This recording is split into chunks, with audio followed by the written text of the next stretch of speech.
நிம்மதி. என்னடா சொல்கிற நீ சொல்கிறது நிஜமா? என்னால் நம்பவே முடியலடா. ஏர்போர்ட்டின் வாயிலில் நின்றபடி கேட்டாள் சந்தியா. தூரத்தில் காட்டை தள்ளிபடி வந்து கொண்டிருந்தார் ஞானவேல். ஏப்பா, உங்களுக்கு தான் உடம்பு சரியில்லை, பின்ன ஏன் சிரமப்படணும்? பேசாமல் ரெட் ஷர்ட் போட்ட ஹெல்பன் ஒருவனை வச்சுக்கொள்வது தானே, ஏன் இப்படி சிரமப்படணும் என்றான் விச்சு. லாஸ் ஏஞ்சல்ஸ் விமான நிலைய வாசப்படியில் மூவரும் நின்றிருந்தனர். அட போடா, அவன் என்ன $10 கேட்குறான், இதுக்கு போய் 850 ரூபாய் எவனாவது கொடுப்பானா? எல்லாம் போதும் போதும் என்றார். ஐயோ, உங்களை திருத்தவே முடியாதுப்பா என்று சொல்லிக்கொண்டே தள்ளு வண்டியை தன் கைக்கு மாற்றிக்கொண்டான். நிஜமாகவே கனம் அதிகமாக தான் இருந்தது. ரோட் கிராஸ் செய்து கார் பார்க்கிற்கு இருவரையும் அழைத்து போனான். சந்தியாவிற்கோ அமெரிக்கா மண்ணை மிதித்ததுமே விச்சு சொன்ன செய்தி ரொம்ப ஷாக்காக இருந்தது. கடவுளே, இது உண்மையாகிவிடக்கூடாது என்று மனம் வேண்டிக் கொண்டது. இது ஒன்று தெரியாதவராக பையனிடம் ஜாலியாக பேசியபடி வந்து கொண்டிருந்தார் ஞானவேல். சந்தியாவின் ஒரே ஆசை மகன் விச்சு. விச்சுவை அமெரிக்கா அனுப்பவே இஷ்டப்படல சந்தியா. ஆனால் ஞானவேல்தான் அவளை சமாதானப்படுத்தி, என்னடி இது, திறக்கடலோடையும் திரவியம் தீருன்னு நம்ம பெரியவா சொல்லுவா, இதில் என்னடி கஷ்டம், நன்னா உலக அறிவு வளரட்டுமேனு அறிவுரை சொன்னார். என்னம்மா பேசவே மாட்டேங்கிற, வாயடிச்சு போய் உக்காந்துட்ட, ஊரை பார்த்துட்டு வாம்மா. காரை ஓட்டிக்கொண்டே அம்மாவை ஓரக்கண்ணால் பார்த்தான். களை எழுந்து கண் ஓரத்தில் கண்ணீர் திரண்டு வந்தது சந்தியாவிற்கு. பாவம் அம்மா, வந்ததும் தான் இதை சொல்லியிருக்கக்கூடாது, என்ன அவசரம் எனக்கு, வந்ததும் வராதுமாய் இதை போய் சொல்லிக்கொண்டு என்று தன்னைத்தானே நொந்து கொண்டான். ஆனாலும் எல்லா வீடுகளிலும் பையனோ பொண்ணோ அம்மாவிடம்தானே ஒற்றுதல். தன் மனக்குறை நிறைகளை சொல்லி ஆறுதல் தேட தாய் என்ற அந்த சுமை தாங்கிடம்தானே மனபாரத்தை இறக்கி வைக்க முடியும். அந்த கணக்கில் தாய் பசுவை கண்ட கன்று குட்டியானான் விச்சு. அப்படி என்ன சொன்னான் இந்த விச்சு? ஒரே பையனுக்கு கோயம்புத்தூர் மில் ஓனர் பெண் ஸ்ரீநிதியை அழகாக கிராண்டாக கல்யாணம் செய்து கொடுத்தாள் சந்தியா. 1 வருடம் இன்னும் முடியக்கூட இல்லை. ஆனால் அதற்குள் அவளுக்கு விச்சுவிடம் இருந்து விவகாரத்தை கேட்டாலாம். இது பெற்றவர்களுக்கு அதிர்ச்சி இல்லாமல் எப்படி இருக்கும்? இதை உடனே கேட்டிருந்தால் ஞானவேலுக்கு 2வது ஹார்ட் அட்டாக் வந்திருக்கும். அதான் விச்சு சொல்லவில்லை. என்னடா நீ மட்டும் வந்துட்ட, என் மாட்டுப்பொன் ஸ்ரீ எங்கே, அவளையும் அழைச்சிட்டு வந்திருக்கலாம்ல என்று சந்தர்ப்பம் தெரியாமல் வாய்விட்டார் ஞானவேல். அம்மாவும் பிள்ளையும் ஒருவரை ஒருவர் பார்த்து கொண்டனர். வீடு வந்து விட்டது. கார் கேரேஜில் நிறுத்தினான். ஆட்டோமேட்டிக்காக ஷட்டர் திறந்து கொண்டது. அதனை பார்த்து, இப்படியெல்லாம் பசங்க சோம்பேறி ஆயிட்டாங்க இந்த காலத்தில் என்றார். இங்கேதான் தெரியாத கணவரை ஒரு முறை முறைத்தாள் சந்தியா. சந்தியாவின் கண்களில் தெரிந்த எச்சரிக்கை சிக்னலை புரிந்து கொண்டு மௌனமானார் ஞானவேல். பத்திரகாளி என்று முணங்கிக் கொண்டு வீட்டுக்குள் சென்றார். வேறு சந்தர்ப்பம் இருந்தால் இதற்கு ஒரு குட்டி சண்டையே வந்திருக்கும் இருவருக்கும். அறையை விட்டு வெளியில் வராமலே இருந்தார் ஸ்ரீநிதி. 5 பெட்ரூம் கொண்ட அந்த பெரிய வீடும் அதில் உள்ள சோஃபா ஃபர்னிச்சர்களும் அழகான தோட்டத்தையும் கண்டு, இவ்வளவு தன் பையன் அமெரிக்கா வந்து சுயமாக சம்பாதித்து அவன் காசில் வாங்கி போட்டது என்ற பெருமை கூட அனுபவிக்க முடியாமல் அந்த தாய் மனம் தவித்தது.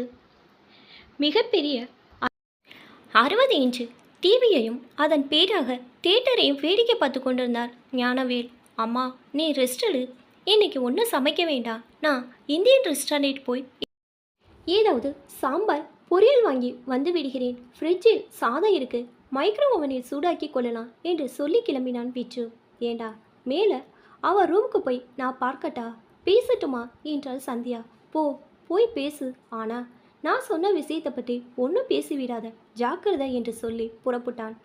தன் பெட்டியை திறந்து தன் மருமகளுக்காக ஆசையாய் சென்னை சரவணாவில் வாங்கி வந்த பட்டு சேலையும் சுடிதார் செட், பிரின்சஸ் ஜுவல்லரி, சோக்கீஸை அலங்கரித்த டாலர் செயினையும் எடுத்துக்கொண்டு மாடிக்கு சென்றாள். மெல்ல கதவை தட்டினாள். யாரது என்ற குரல் பிசிறில்லாமல் வந்தது. நான் தாமா என்றபடி உள்ளே வந்த சந்தியாவை பார்த்ததும், ஓ நீங்களா என்றபடி படுக்கையில் இருந்து எழுந்து உட்கார்ந்தார் ஸ்ரீநிதி. மாமியார் மாமனார் ஊரிலிருந்து வருவது கூட தெரியாமல் படுக்கையில் உறங்கும் மருமகளின் திமிர்த்தனம் எரிச்சல் மூட்டியது சந்தியாவிற்கு. வெளிக்காட்டாமல், ஏமா ஸ்ரீ, என்னாச்சு, உடம்பு சரியில்லையா என்ன உன் மாமா ஏர்போர்ட்டிலேருந்து கேட்குறா ஏன் ஸ்ரீ வரலன்னு என்றாள். ஆமாம் தலைவலி அதான் என்று சமாளித்தாள். இதோ இந்த கலர் புடவை உனக்கு பிடிச்சிருக்கா? இந்த மாலை உன் கழுத்துக்கு பாந்தமாக இருக்கும் என்று மாலையை கழுத்தில் வைக்க போனாள். கழுத்தில் தாலி சரடை காணாமல் திகைத்தாள். எங்கம்மா தாலி? ஒருத்தர் கழட்டி தலகணிக்கடியில் வச்சேன்.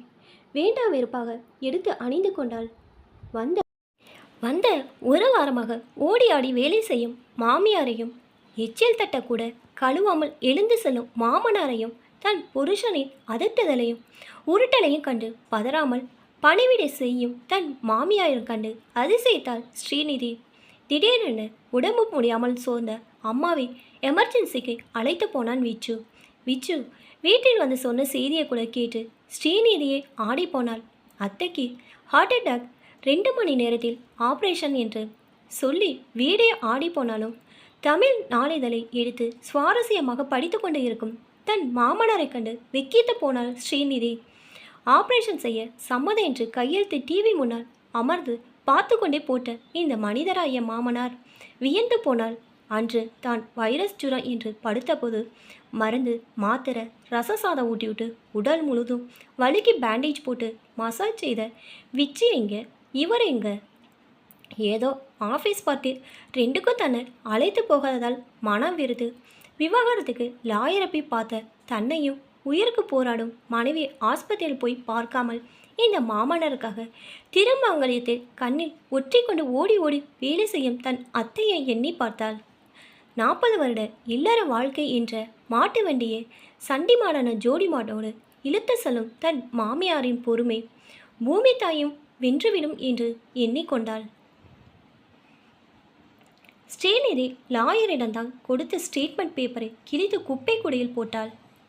ஆஸ்பத்திரியிலிருந்து வீடு வந்த சந்தியா ஓடி ஓடி தனக்காக வேலை செய்யும் மருமகள் ஸ்ரீநிதியை கண்டு ஆச்சரியப்பட்டாள். அத்தை, இனி வாக்கிங் போவதை தவிர ஒரு வேலையும் நீங்கள் செய்யக்கூடாது.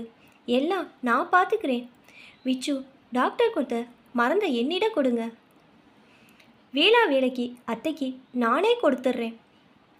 நீங்கள் ஆஃபீஸிலேருந்து வந்ததும் அத்தையை வாக்கிங் அழைச்சிட்டு போங்க என்ற கட்டளை புன்னகையோடு சரிமா ஸ்ரீ என்ற தன் மகனின் முகமலர்ச்சியை கண்டு அந்த தாயுள்ளம் நிம்மதி பெற்றது. இப்போ தான் என்னோட சேனல் ஃபஸ்ட் டைம் பார்க்குறீங்கன்னா சப்ஸ்கிரைப் பண்ணிக்கோங்க. பக்கத்தில் இருக்க பெல் ஐக்கனை ப்ரெஸ் பண்ணிக்கோங்க. அப்போ தான் நான் ஒவ்வொரு தடவை வீடியோ போடும் போதும் உங்களுக்கு நோட்டிஃபிகேஷன் வரும். தேங்க்ஸ் ஃபார் வாட்சிங்.